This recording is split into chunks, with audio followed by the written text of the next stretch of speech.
ನೂತನ ರಾಜ್ಯ ಸರ್ಕಾರದಲ್ಲಿ ಉಪಮುಖ್ಯಮಂತ್ರಿ ಸ್ಥಾನವನ್ನ ಪರಿಶಿಷ್ಟ ಜಾತಿಗೆ ನೀಡಬೇಕು ಹಾಗೂ ಹಿರಿಯ ರಾಜಕಾರಣಿ ಡಾಕ್ಟರ್ ಎಚ್.ಸಿ. ಮಹದೇವಪ್ಪ ಅವರನ್ನ ಡಿಸಿಎಂ ಆಗಿ ನೇಮಕ ಮಾಡಬೇಕು ಎಂದು ದಲಿತ ಸಂಘರ್ಷ ಸಮಿತಿ ಆಗ್ರಹಿಸಿದೆ.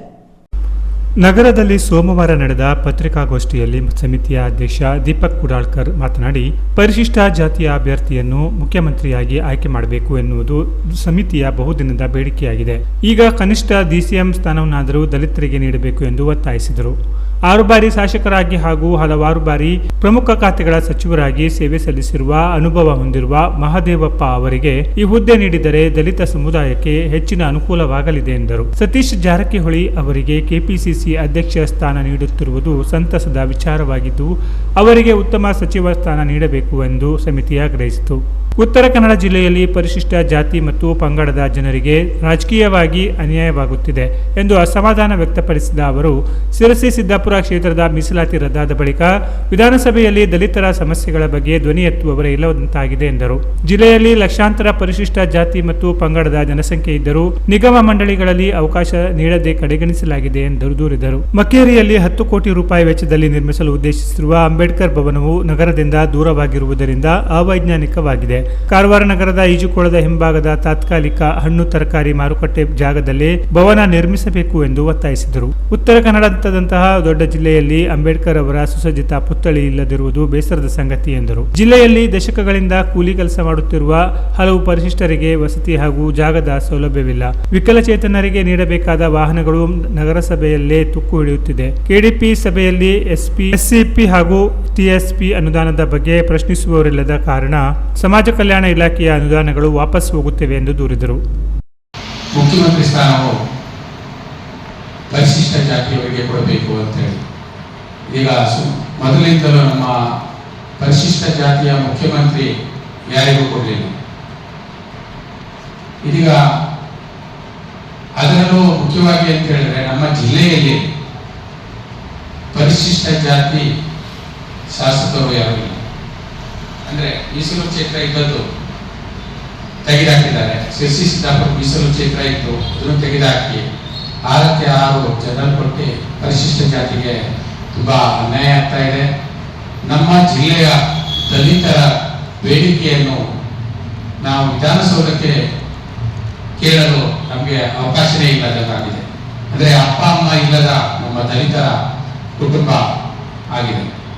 ಉತ್ತರ ಕನ್ನಡ ಜಿಲ್ಲೆಯ ಕನಿಷ್ಠ 10 ರಿಂದ 15 ಲಕ್ಷ ಪರಿಶಿಷ್ಟ ಪಂಗಡದ ಜನಸಂಖ್ಯೆ ಇರುತ್ತಾರೆ. ಆದರೆ ಶಾಸಕರ ಸ್ಥಾನ ಬಿಟ್ರಿ ಯಾವುದೇ ಒಂದು ನಿಗಮದಲ್ಲಿ ಅಧ್ಯಕ್ಷ ಆಗಲಿ ಅಥವಾ ಸದಸ್ಯತ್ವವನ್ನು ನೀಡದೆ ನಮ್ಮ ಗಡಿ ಜಿಲ್ಲೆಯಾದ ಕಾರವಾರಕ್ಕೆ ತುಂಬಾ ಅನ್ಯಾಯ ಆಗ್ತಾ ಇದೆ. ನಾವು ಅದನ್ನು ಯಾವ ರೀತಿ ಫೇಸ್ ಮಾಡ್ತಾ ಇದ್ದೀವಿ ಅಂತ ಪ್ರತಿಯೊಂದು ನಾವು ಪ್ರೆಸ್ ಮೀಟ್ ಮಾಡಿಕೊಂಡು ಪ್ರಸ್ತಾವನೆ ಕೊಡಲಿಕ್ಕೆ ಆಗ್ತಾ ಇಲ್ಲ. ನಾವು ಯಾವ ರೀತಿಯಾಗಿ ಇಲ್ಲಿ ನಮ್ಗೆ ಎಷ್ಟು ಸ್ಥಾನಮಾನ ಕೊಟ್ಟಿದ್ದಾರೆ, ನಮ್ಮ ವಿಷಯಕ್ಕೆ ಎಷ್ಟು ಸ್ಪಂದನೆ ಕೊಡ್ತಾ ಇದ್ದಾರೆ, ಸಿಗುತ್ತಿರುವ ಸವಲತ್ತನ್ನು ಯಾವ ರೀತಿ ಕಬಳಿಸ್ಕೊಳ್ತಾ ಇದ್ದಾರೆ, ಎಲ್ಲ ವಿಷಯ ನಮ್ಗೆ ಗೊತ್ತಾಗ್ತದೆ. ಇಷ್ಟು ವರ್ಷ ನಮ್ಮ ಸಮಾಜ ಕಲ್ಯಾಣ ಇಲಾಖೆಗೆ ಬರುತ್ತಿರುವಂತಹ ಏನು ಕಾಮಗಾರಿ ಏನಿರ್ತದೆ ಅದನ್ನು ಕಳೆದ 7 ವರ್ಷ ಆಯಿತು ಬಂದಾಗಿದೆ. ಯಾವುದೊಂದು ಬರ್ತಾ ಇಲ್ಲ. ಏನು ಅಭಿವೃದ್ಧಿ ನಮ್ಮ ಪರಿಶಿಷ್ಟ ಜಾತಿ ಪದವಿಯಲ್ಲಿರುವಂತಹ ಅಭಿವೃದ್ಧಿ ಕಾರ್ಯಕ್ರಮ ಆಗಲಿ, ರಸ್ತೆ ಕಾರ್ಯಕ್ರಮ ಆಗಲಿ, ನೀರಿನ ಸಮಸ್ಯೆ ಆಗಲಿ, ಯಾವುದೇ ಸಮಸ್ಯೆ ಆಗಿ ಸ್ಪೆಷಲ್ ಫಂಡ್ ಬರ್ತಾ ಇರ್ತದೆ ಎಲ್ಲಿ ನಮ್ಮ ಸಮಾಜ ಕಲ್ಯಾಣ ಇಲಾಖೆಗೆ. ಉಪಮುಖ್ಯಮಂತ್ರಿ ಸ್ಥಾನವನ್ನು ಎಚ್.ಸಿ. ಮಹದೇವಪ್ಪ ಸಾಹೇಬರಿಗೆ ನೀಡಬೇಕು. ಸತೀಶ್ ಜಾರಕಿಹೊಳಿ ಅವರಿಗೆ ತುಂಬಾ ಖುಷಿಯಾದ ವಿಷಯ. ಅವರಿಗೆ ಅಧ್ಯಕ್ಷ ಸ್ಥಾನ ಕೊಡುವ ಜೊತೆಯಲ್ಲಿ ಒಂದು ಒಳ್ಳೆ ಮಿನಿಸ್ಟರ್ ಪೋರ್ಟ್ಫೋಲಿಯೋ ಕೊಡಬೇಕು ಅಂತೇಳಿ ನಮ್ಮ ಹಕ್ಕೊತ್ತಾಯ. ಮುಂದಿನ ದಿನಗಳಲ್ಲಿ ಎಚ್.ಸಿ. ಮಹದೇವಪ್ಪ ಅವರು ಉಪಮುಖ್ಯಮಂತ್ರಿ ಆದರೆ ನಮ್ಮ ಜಿಲ್ಲೆಯಲ್ಲಿ ಈ ತನಕ ಬರ್ತಾ ಇರುವಂತಹ ಏನು ಬಜೆಟ್ ಏನಿದೆ, ಪರಿಶಿಷ್ಟ ಜಾತಿಗೆ ಸಿಗುವಂತಹ ಬಜೆಟ್ ತುಂಬಾ ಕಡಿಮೆ ಆಗಿದೆ. ಅದನ್ನು ನಾವು ಪ್ರತ್ಯೇಕವಾಗಿ ಅವರನ್ನು ಮೀಟಾಗಿ ಮಾತಾಡಿದ್ದೇನೆ ಸಾಹೇಬ್ರ ಹತ್ರ. ಅವರು ಕೊಡ್ತೇನೆ ಅಂತ ಹೇಳಿದ್ದಾರೆ. ಬೇಡಿಕೆ ಅಂತ ಹೇಳಿದ್ರೆ ನಮ್ಮ ಅಂಬೇಡ್ಕರ್ ಭವನ ಆಗ್ಲಿಲ್ಲ ನಮ್ಮ ಜಿಲ್ಲಾ ಕೇಂದ್ರ ಸ್ಥಾನದಲ್ಲಿ.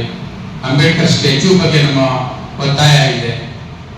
ಅಂಬೇಡ್ಕರ್ ಭವನ ತರಾತುರಿಯಲ್ಲಿ 2022-23 ಇಂದಿನ ಬಿಜೆಪಿ ಸರ್ಕಾರ ಇರುವಾಗ 10 ಕೋಟಿ ಸ್ಯಾಂಕ್ಷನ್ ಮಾಡಿಕೊಂಡು ಇಲ್ಲಿಂದ 5 ಕಿಲೋಮೀಟರ್ ಹೊರಗೆ ಮಕ್ಕೇರಿ ಅಂತ ಜಾಗದಲ್ಲಿ 10 ಕೋಟಿ ವೆಚ್ಚದ ಅಂಬೇಡ್ಕರ್ ಭವನವನ್ನು ನಿರ್ಮಾಣ ಮಾಡಲಿಕ್ಕೆ ಕೈ ಹಾಕಿದ್ದಾರೆ. ನಾವು ಅಷ್ಟು ದೂರ ಅಂಬೇಡ್ಕರ್ ಭವನ ಮಾಡಿದ್ರೆ ಯಾವುದೇ ಕಾರ್ಯಕ್ರಮ ಮಾಡಲಿಕ್ಕೆ ನಮಗೆ ಅವಕಾಶ ಆಗ್ತಾ ಇಲ್ಲ. ಅಂಬೇಡ್ಕರ್ ಜಯಂತಿ ಮಾಡಬೇಕು ಅಂತ ಹೇಳಿದ್ರು ಇಲ್ಲಿಂದ ಅಷ್ಟು ದೂರ ಪ್ರೊಸೆಷನ್ ಮಾಡ್ಕೊಂಡು ತಗೊಂಡು ಹೋಗೋದು ಕರ್ಕೊಂಡು ಹೋಗೋದು ತುಂಬಾ ಕಷ್ಟ ಆಗ್ತಾ ಇದೆ.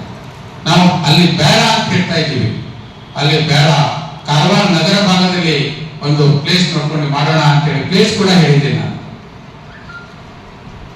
ಸ್ವಿಮ್ಮಿಂಗ್ ಪೂಲ್ ಬಾಗಿಲಿಗೆ ಏನು ತಾತ್ಕಾಲಿಕ ಏನು ಹಣ್ಣು ಹಂಪಲು ಮಾರಾಟ ಮಳಿಗೆಯನ್ನು ಮಾಡಿದ್ದಾರೆ, ಆ ಮಾರಾಟ ಮಳಿಗೆಯ ಸ್ಥಳದಲ್ಲಿಯೇ ನಮ್ಮ ಸುಶಿಕ್ಷಿತವಾದ ಅಂಬೇಡ್ಕರ್ ಭವನ ನಿರ್ಮಾಣ.